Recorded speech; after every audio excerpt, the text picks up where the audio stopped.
Tapos na natin tong Amouage. Buksan. Buksan naman natin tong isa. Okay, ito again, ulitin ko. Sa Sabado to. Susubukan natin guys na every Wednesday mag-unbox na lang tayo. Okay? Tapos Sabado, doon na lang tayo mag-review. Angel Share, Sabado to. Bakit kailangan kasi kuya dito mag-unbox? Kayo akala nyo peke ang binibili. Tapos isang rason yan. Number 2, puro kayo HM. O ito, masasagot na yung HM ninyo. How much? Ito, saan ba ito dito? Ito. Okay, malalaman nyo na kung ano i-unbox ko pang iba. Ito siya, Blue Mediterranean. Ayan, 433 dirhams. So yan 433 dirhams, Dubai dirhams to, no? UAE dirhams. Convert nyo na lang, no? Sulat ko na lang dyan, guys, ha? Okay, so ito siya. Aqua di Parma, Blue Mediterranean, no? Ito yung blue line, no? 'Di ba? Parang sa Louis Vuitton, 'di ba? Meron yung clear, tapos meron yung mga dark na bote, Ombre Nomad, no? Meron yung medyo fresh, no? Ito naman blue, made in Italy.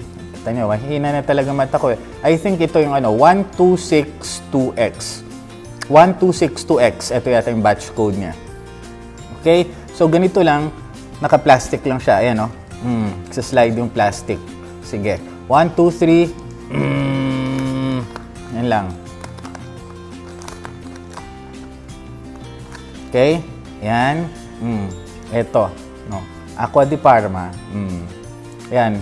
Blue Mediterranean line. No? Ito yung blue nila. No? Pero guys, don't expect this to be blue. Blue lang siguro yung bote. Blue yung lalagyan. Pero yung blue na alam natin, hindi siya ganun ka-blue. Okay? 1, 2, 3. Go! Ito. Ganyan lang yan, ha? Okay? Buksan natin. Itaas natin. 1, 2, 3. Ayan siya. Fico di Amalfi. Guys, bago magkaroon ng Neroli Portofino, no, kung nagko-collect kayo, ito. Na-turn off ako dito nung ang daming puro mga YouTube. Biglang itong... But that's a natural reaction, guys, no? Minsan gusto natin maiba. Diba? Gusto natin maging unique. Pag puro ito na yung amoy, di syempre, hindi na. Ang good news, medyo nag-die down na yung hype dito. No, hindi lang medyo. Isa sa mga pwede maging options ninyo kung mahilig kayo sa fresh. Ako naman guys, kung kilala nyo ako, bibili lang ako ng gusto ko. Mga nire-review ko dito, sabihin natin 98% of the time. No, kinukuha ko kasi gusto ko, na-test ko na.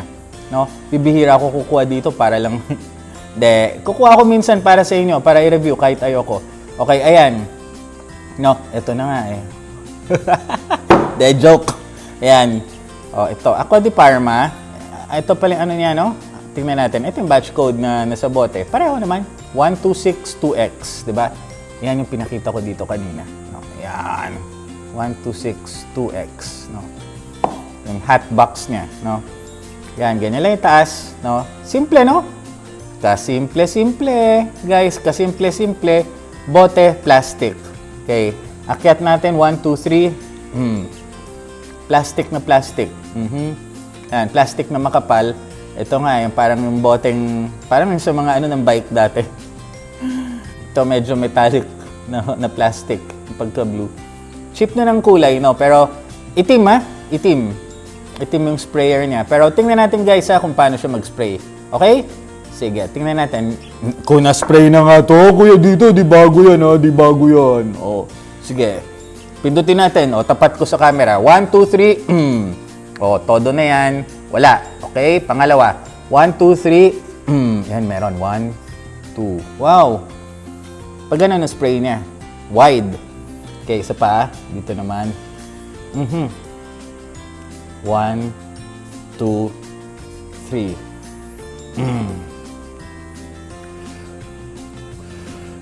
Fresh talaga nito. So, ayan guys lang, no? Fico di Amalfi. No, Fico, fig. Fico is fig. No? Amalfi Coast sa Italy. No, ayan. Basta i-review natin to, no? Fico di Amalfi from Aqua di Parma, Blue Mediterranean. Kilatisin natin.